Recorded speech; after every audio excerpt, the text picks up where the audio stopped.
everyone, welcome back on this YouTube channel तरंग academy homeopathy. So again I am back with a new video and आज इस video के अंदर हम बात करने वाले हैं होम्योपैथिक मेडिसिन एस्कुलस हिप्पोकैस्टिनम के बारे में। मैंने ट्राई किया है कि छोटी सी ही तरीके से मतलब बहुत ही शॉर्ट फॉर्म में मैं आपको ये मेडिसिन एक्सप्लेन कर दूं। इस वीडियो के थ्रू आपको अगर बहुत कुछ समझ में नहीं आएगा तो इतना तो जरूर आएगा कि आप अपने वाइवा और एग्जाम में एटलीस्ट कुछ सही पॉइंट्स लिख सको, क्योंकि इतनी सारी होम्योपैथिक मेडिसिन है ना कि बहुत सारा कंफ्यूजन हो जाता है कि किस मेडिसिन में क्या था। तो मैं ट्राई करती हूँ कि वो 3-4 की नोट पॉइंट्स आपको बताने का जो आप हमेशा याद रख सको, आपकी चाहे क्लिनिकल प्रैक्टिस हो चाहे आप अभी कॉलेज में हो।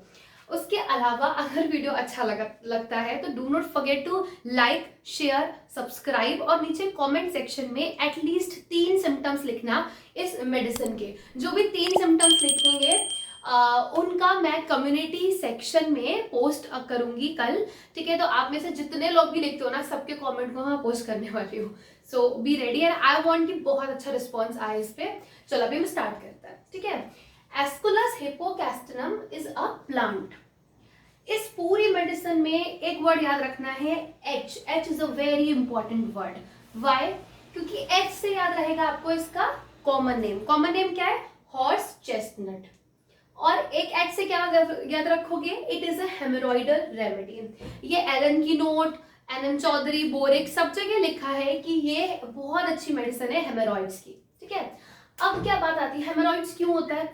बिकॉज ऑफ कंजेशन, ठीक है। तो ये चीज हमें ध्यान रखनी है कि इस मेडिसिन में क्या होगा? कंजेशन। जब भी आप किसी मेडिसिन को पढ़ते हो ना, उसमें जब भी आप कोई डिसीज पढ़ते हो तो उसके पीछे के रीजन को समझने की कोशिश करो कि ऐसा क्यों हो रहा है, हेमोरॉइड्स क्यों होता है? Because of congestion. तो यहाँ पर क्या रहा है? वेनस कंजेशन हो रहा है, इसीलिए हेमोरॉइड्स। तो एक पॉइंट और मिल गया करेक्ट करके।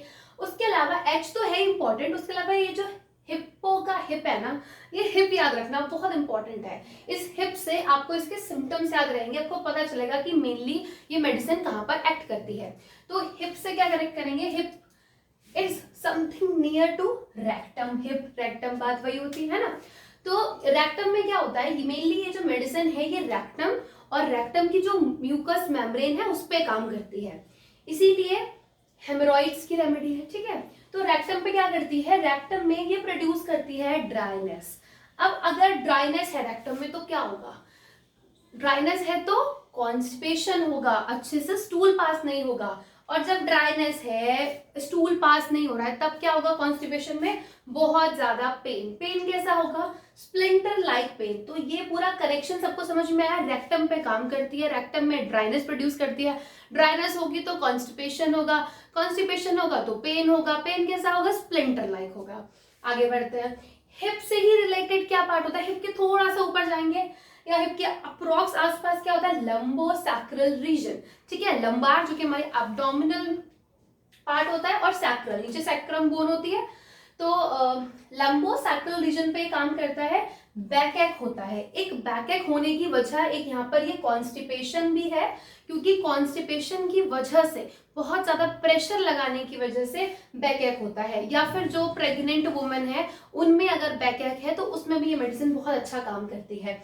इसमें सबसे इंपॉर्टेंट चीज है कि पेशेंट इज फील लाइक कि उसकी बैक बिल्कुल आराम ही नहीं मिल रहा है, टूट चुकी है बैक, इस तरीके का पेन होता है। और no position relief in back ache. तो उस ऐसे पॉइंट पे अगर पेशेंट बता रहा है तो ऐसे पॉइंट पे एस्कुलस हिप्पोकैस्टिनम बहुत अच्छा काम करती है, ठीक है। तो these all are the very basic और इम्पॉर्टेंट पॉइंट्स जो कि मैंने इस वीडियो में कवर करने की कोशिश की है। एंड आई थिंक देखो 1 2 3 4 5 6 7 8 9 10 अप्रॉक्स 10 सिम्टम तो आपको इस मेडिसिन के अभी समझ आ गए होंगे। वीडियो अच्छा लगे या आगे अगर आप ऐसे ही वीडियो देखना चाहते हो तो please let me know in the comment section and do not forget to write 3 very important symptoms which you remember after watching this video. Please comment below. Until then guys, bye bye, take care, thank you so much.